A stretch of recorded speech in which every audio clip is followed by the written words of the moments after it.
The human known as Rowland had never expected to become part of royal politics, let alone because of an act he considered simple duty. He was only a field technician for an interstellar survey crew, a person who spent more time repairing drones and scanning rocks than dealing with the high spheres of alien culture.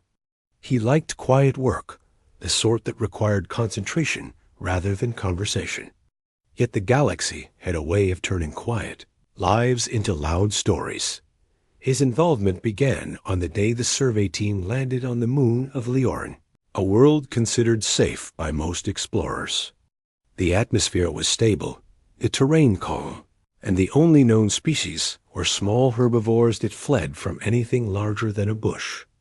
The team was relaxed as they moved through a valley of soft blue grass, their scanners sweeping for energy traces. Rowland walked a little ahead, checking the ground for the rare crystals the team needed. Then the ground trembled. It was gentle at first, only a light vibration.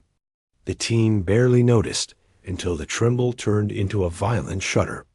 The ground split as a fissure opened beneath the valley, swallowing chunks of grass and earth. Rowland stumbled back, his boots sliding toward the new gap. But what caught his attention was not the fissure itself. It was the figure falling toward it.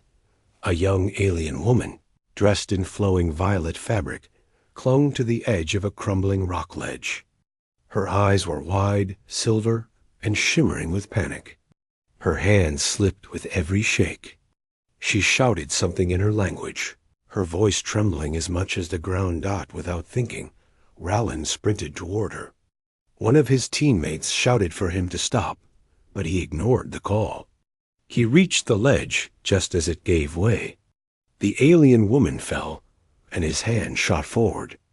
Their fingers locked.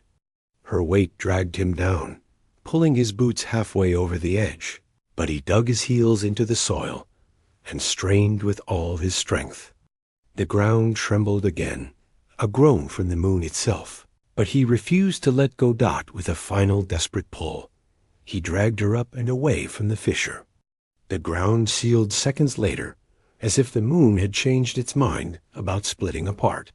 Rowland collapsed on his back, breathing hard. The alien woman lay beside him, staring at him with disbelief and awe. That was the moment. Everything changed. The woman he had saved was not a simple traveler. She was Leora, Crown Princess of the Leoran Dominion, a highly advanced species known for their luminous eyes, graceful forms, and strict traditions. Her guards arrived only minutes later, having become separated from her during the quake.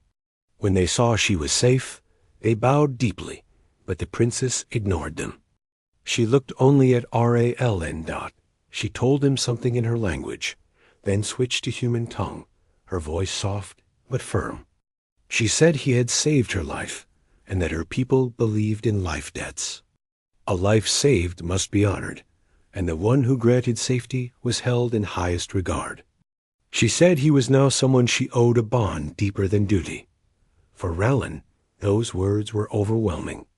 He waved his hands nervously, insisting he had only done what any decent person would do. But the princess had already made up her mind. She declared that he would be invited to her homeworld, and that she would oversee his treatment personally. Rowland did not want attention. He tried to decline politely, but declining a royal invitation was not only impossible, but culturally disrespectful. Within a day, he was escorted aboard a graceful silver vessel shaped like a crescent moon. His teammates congratulated him, some even teased him, but Rowland felt only anxiety. He was a technician, not a hero. The journey to the Leoran homeworld was swift. When the ship descended through the atmosphere, Rowland stared in wide-eyed wonder. Towering crystalline spires rose from the ground, glowing with internal light. Floating platforms drifted in the sky, connected by smooth bridges of shimmering material. The entire city looked like a woven tapestry of stone and starlight. The reception for him was more extravagant than any human could expect. A long path lined with luminous flowers greeted him as he walked from the ship. Dozens of Leoran citizens watched silently, their expressions full of curiosity. Rowland felt like he had accidentally stepped into a spotlight he had never asked for. The princess appeared at the end of the path, her silver eyes glowing gently. She wore royal attire, a layered robe that flowed like liquid crystal. When she greeted him, she placed her hand over her chest, a gesture of respect. Rowland tried to imitate the gesture, but only made the onlookers chuckle softly. From that moment onward, the princess took responsibility for him. She introduced him to her advisors, to her cultural mentors, and even to her younger sibling, who seemed delighted by this strange human. Rowland followed along quietly, trying not to embarrass himself. He felt out of place among such elegance and precision, but the princess never treated him as lesser. She walked beside him, explained customs to him, and even suppressed the formal stiff behavior of others when it made him uncomfortable. She told him that he was important, not because he had saved her life, but because he had acted without hesitation or expectation of reward. She said that trait was rare. Over the following days, the bond between them deepened. Rowland found himself relaxing in her company. She enjoyed hearing about Earth, its chaotic variety, its unpredictable weather, its endless cultures. She laughed at his stories and listened with genuine interest. Rowland found her presence calming and hoped he did not appear foolish around her. One evening, she escorted him to a balcony overlooking the glowing capital. The sky shimmered with drifting particles that danced like fireflies. The air was warm, carrying a hint of fragrant nectar. They stood side by side, gazing at the horizon. Rowland finally asked why she continued to stay close to him when her duties were so vast and important. She turned toward him, her expression earnest. She said he had shown her something rare, something she had never seen even among her own people. She said he had acted not for glory or reward, but out of pure compassion. She told him that such a trait was something her culture valued deeply and something she personally admired. Rowland was unsure how to respond, so he remained quiet. She stepped closer, her voice rich with intent. She told him that the life debt was not only a duty, but a profound connection. She said that she wished to honor it in the strongest way her culture recognized. She told him that she wanted him as her partner. Rowland froze. His mind raced. He knew Leoran partnerships or lifelong commitments. To them, a partner was not only a spouse, but a trusted companion, a unified bond of purpose. He had never imagined such a thing. He had never imagined being considered for such a role. He asked her if she was certain. She nodded without hesitation. She told him she had thought carefully, and that her decision was not driven only by culture, but by her own choice.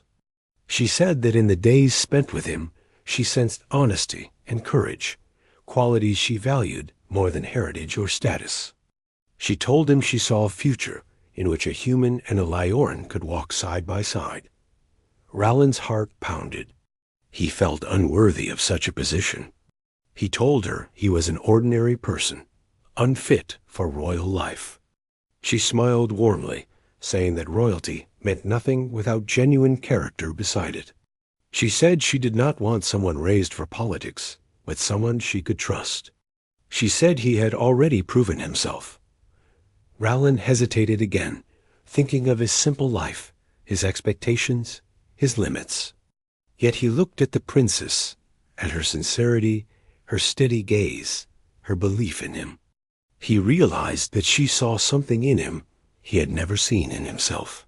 She respected him not for his skills, but for his heart. He took a slow breath and gave his answer. He told her he was willing to try. The princess's expression brightened with joy. She stepped closer, placing her hand gently on his arm, a sign of deep acceptance. She told him that together they would shape a new path for their cultures, one built on trust and unity. In the following days, the royal council gathered to discuss the union. Some expressed caution, citing the vast cultural differences. Others pointed out that Rowland had already proven his character by saving the princess. The princess defended him fiercely, asserting that their bond was not only cultural but personal. The council eventually agreed, trusting the princess's judgment. Word of the partnership spread across the Leoran dominion. Some citizens were surprised, others curious, but most were supportive. They admired the idea of unity between species, especially one rooted in compassion. Rowland found himself welcomed warmly wherever he went. Many Lyrans bowed to him in gratitude, recognizing the importance of his act. As preparations began for the ceremonial announcement, Rowland continued to learn their customs, guided closely by the princess. She showed him how to speak their formal greetings, how to stand during rituals, and how to navigate the palace with confidence. Whenever he faltered, she reassured him. Her presence became a steady comfort. During one practice session, Rowland admitted he still feared making a mistake. The princess responded by placing her hand over his, telling him that mistakes did not diminish worth. She said that effort mattered more than perfection. Rowland felt a warmth spread through him, a quiet reassurance he had never felt before. The day of the ceremony arrived. The palace halls glowed with soft light. Citizens gathered outside, watching the broadcast through massive holographic screens. Rowland wore attire crafted for him, a mix of human comfort and Leoran elegance. The princess walked beside him, radiant in her royal garments. They stepped onto a wide platform overlooking the city. The crowd quieted. The princess moved forward and spoke to her people with steady confidence. She explained the events on the moon, the rescue, the gratitude, and the bond she had chosen to form. She introduced Rowland not as an outsider, but as someone she trusted deeply. When she finished, it was Rowland's turn. He stepped forward, his heart pounding. He spoke simply, saying he had only acted out of instinct and that he was honored by the trust placed in him. He promised to learn, to respect their customs, and to support the princess in all her duties. The crowd responded with warm applause. Light filled the sky as thousands of small drones released radiant particles. The ceremony concluded with a gentle gesture of unity between the princess and Rowland, a symbol accepted by the entire dominion. That night, the princess and Rowland stood on the same balcony as before, gazing at the horizon once again. The sky shimmered with drifting light. The princess smiled softly, telling him that his courage had changed more than one life. She said he had changed hers most of all. Rowland looked at her with quiet awe. He had never imagined his life taking such a path, yet now he felt a sense of belonging he had never known before. He told her he would walk beside her, wherever their future led. The princess stepped closer and rested her hand gently in his. They stood together in silence, watching the luminous sky, two beings from different worlds brought together by a single moment of courage. Their bond was not born from destiny or prediction, but from a simple act of compassion that grew into something profound. And in that quiet moment, under the shimmering sky of the Leoran world, Rowland realized that saving her life had changed his own in ways he had never expected. The princess, once a stranger, was now the partner who trusted him completely. Their future was uncertain, but their connection was strong. The galaxy watched with curiosity, hope, and admiration for the strange union between a human technician and a luminous princess. Yet to the two standing on the balcony, the galaxy felt small compared to the bond they shared.